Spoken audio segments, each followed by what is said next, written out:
of water, some salmon, and some lettuce and a cheese string, because that's on my rider too, and a baby bow, because that's on my rider too. And yeah, and just get prepared, and then I say a little prayer. I always have to say a prayer before I go on stage. But yeah, my diet's quite not really a diet.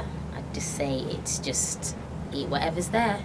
The diet's whatever you eat anyway, isn't it, really, when you think about it? Yeah, true. And then, are you hungry when you come off stage? Because you run around a lot. I do, don't I? No, I don't, you know. I actually, sometimes I forget to eat. I think that's what it is. I forget to eat a lot of the time. And majority of the time, I'm not even thinking about eating anyway. So if there's food there, then I'll eat it. But if not, I'll probably forget until my belly starts reminding me. Well, we've done a nice little weird segue into your own food there, so let's get back to the single. We do these funny little things as well, so we often do like diet and exercise and that kind of thing. Oh, okay. So it's always that actually is a nice little feature for us, even though probably very weird for you. Tell me what the single is about. Okay, so Where Are You Now? The single is basically about, well, I got the actual idea from a little boy that used to do a song on Channel AKA called, I don't know if it was called Where Are You Now actually, but it was dedicated to his father, who he was just asking, like, where have you been all my life? Like, you walked out, it was just me and my mum kind of thing. So I used that as an idea, and it also reflects on just like where is majority of the artists you grew up listening to, because, you know, I grew up on so much good music and it's all gone. I grew up on Jagged Edge, Drew Hill, Bobby Brown, you know, these people, they made that one hit or they made that one album and then you don't hear from them again. So I'm just like, where are you now? Like, I genuinely want to know though. I want to know where you're living now. Are you still secure? I'm very nosy like that. I want to know, like, what are they actually doing? Have you got kids now? You know, are you married? So the song is basically a concept about where were the people that, you know, had their time to shine and didn't really capitalize on that and try and create a legacy and sustain something whilst they was there, you know what I mean? Because that's kind of the opposite of what you're doing, obviously. You're starting out and you're wanting to create a legacy. It kind of sounds like a really, really ignorant track now when you think about it. But I'm not saying, you know, I could be the person to be like, where are you now? Because I haven't got loads of hits under my belt yet. But I'm progressing and I'm doing music that I love and I'm having fun with it. So I hope people don't really take the whole concept to heart, because it's not that, you know what I mean? But it's just a song where, you know, people are going to have a good time in festivals, jumping around, mosh pitting and screaming the words back to me, because I love that. I love when I can hear people screaming the words to me. I saw a bit of your Glastonbury set. It looked brilliant. Did you? Yeah, it was amazing. How much fun was that? Absolutely amazing, because I done 2 shows. I done one on the Sonic stage, and stage afterwards the next day was Park stage, and that for me was more of a, like, the majority of the people in the crowd did not know who I was, so it was kind of just like performing in front of strangers and you have to kind of win them over. So imagine I've came on, you know, Glastonbury, you're meant to wear wellies. I forgot to bring my wellies. I wore white trainers and I wore, you know, like, you know, the bags, we just put bin bags over them. And I came on stage forgetting. So I'm performing with these bag things over my feet. And I actually said, oh, wait, 1 second, let me just take off my, and everyone laughed. But that's just literally me. That's actually my personality. So I'm just happy that it went down really well. And at the end I had like an encore. Everyone was clapping and I wasn't even saying anything. I was just standing there and it was just like, whoa! And I just felt like, wow. Because 5 years before that I played at Glastonbury and there was hardly anyone in the tent. You know, I had to draw people in, and even then there was like 20 people in the tent. So it just goes to show the progression. It's amazing. And what have you done in those 5 years? You basically just kept going.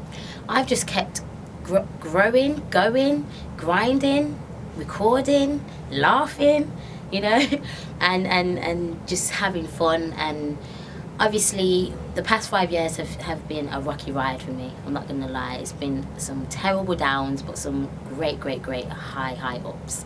And it got to a point where in 2014 I chose to just stop doing music, because I had to mentally get back into a place where I was in love with music again. I kind of stopped having that feeling what I had when I first picked up the pen, so I had to mentally get myself back there.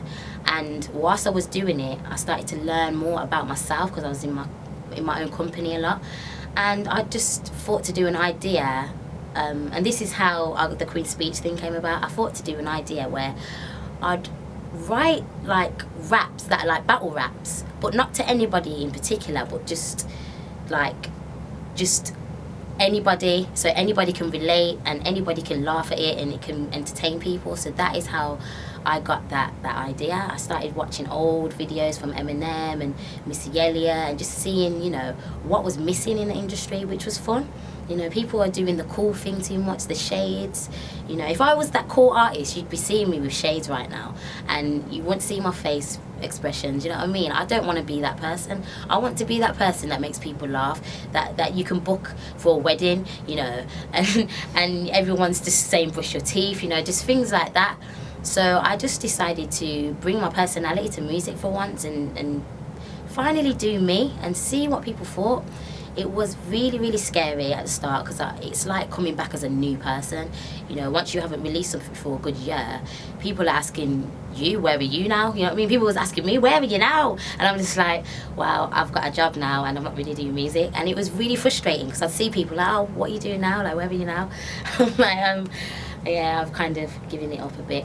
But yeah, I kind of had to rebrand myself and revamp my style, and I didn't know I was going to get this much success from the Queen's Speech series, but it's grown and I've built my own machine, and it just goes to show you can just do what you want yourself and just build on it. And once you're consistent, you're focused, it will work for you. Two things I want to pick up on. I love the way you say, where are you now? Is that like the Birmingham coming through? Yeah, it is. It's where are you now? It's also Manny as well. It's like the Manny accent. It's basically exactly like how the little boy that said it first says it. He's like, where are you now? So yeah, I just thought I would revamp that little thing he used to say. And the other thing I wanted to mention is, you know, all those artists you mentioned, probably could look them up on the internet. Yeah, I mean, I have looked them up, but there's no music out. And to me, it's like you've made, because it shows you the worth, how much they're worth. You've made all that money, but you don't have any. Well, I'm not saying they don't have anything to show for it, but if I got to a place where I could start helping people, and I was passionate about it, I would do my own fund. I would be opening youth clubs because I started in the youth centre, and I feel like they're all getting turned down now. I'll be doing things for the community and have something there that I can be like, that's mine, you know what I mean, and build from that. But I just don't know. I'm seeing a few of them are taking drugs and stuff like that. It's just like, why? But it's just how it is, I guess. You've got college, is that right? A rap college? Or yeah, I do have Lady Leshurr Rap College. That's something that's the only thing I can do at this moment in time because I'm so busy, and I just, whenever I am free, I will do it. So I've done one in Manchester, London, Birmingham twice. I've done Birmingham twice, and it's basically just sharing my advice with people and just showing how far I've came to people and just trying to inspire them really, and just see how they feel and what they need to get to the next level in their career or whatever else they want to do. But it's not just rappers, singers were allowed to come along, and poets, and, you know, singer-songwriters. So it wasn't just stripped down to rappers. Anybody could come just for the inspiration and motivation, you know what I mean? How much do you think rap is kind of poetry? Because the freestyle stuff that you do is amazing. I don't understand how you can possibly think of it off the top of your head. I really don't know. Thank you. Well, in fact, because there's two meanings to freestyle. Because you assume that freestyle is just made up off your head, right? So I think in America, when they say freestyle, it means off your head, you know, straight on the spot. But here in the UK, you know, we'll put up a freestyle on, you know, a fire in a booth or a freestyle on the radio or something like that, and people will think it's off the head, but it's not. It's a written, like, 16-bar lyric or 32-bar lyric, which we call a freestyle, but it's not like a freestyle as in it's made up there and then. So with the Queen's Speeches, they're not made up there and then, unfortunately, because I'd feel like a genius if I could do that off the spot.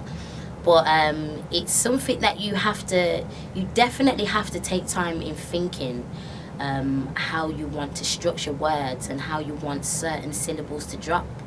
And it is very complex, as easy as it sounds, like just writing. It actually isn't for me, because I know that I need to make it as simple as possible for people to catch on and sing along to, and that took me years to do, because I used to spit fast like all over the track, and people wouldn't be able to understand me, but they used to love it, be like yeah, but I feel people know that what I'm capable of, and I want to kind of just be able to hear people saying my lyrics back to me, because it's an amazing feeling. So yeah, sorry, I came off subject. That's all right. Freestyle is, you know, freestyle is written, and a freestyle could also be off the head. Depends. So how much do you get people doing the brush your teeth thing at you? Oh my gosh, that is basically, I would actually say that's my one hit. You know, I think in 5 years to come, hopefully it'll be on, what's that thing? Is it now 96 or something like that? Like, hopefully it will be on something like that in 5-10 years to come, you know. And yeah, I feel like that is my song that has solidified me in music. As funny as that sounds, you know, hygiene, personal hygiene, but a lot of people will come up to me like, oh yeah, you're the brush your teeth girl, the brush your teeth girl. So I've actually been labelled now as the brush your teeth girl. I'm also the change your panties girl, and I'll just give you a cheeky little look at my underwear today. Don't know if you can see that. Well, I have my change my panties underwear on today. I wear all my brands because people might forget, you know, so I've always got to have stuff. But I've got a toothbrush for you after this as well. Amazing. Sorry, could I just change the spec? Yeah, sure. I'm going to ask about some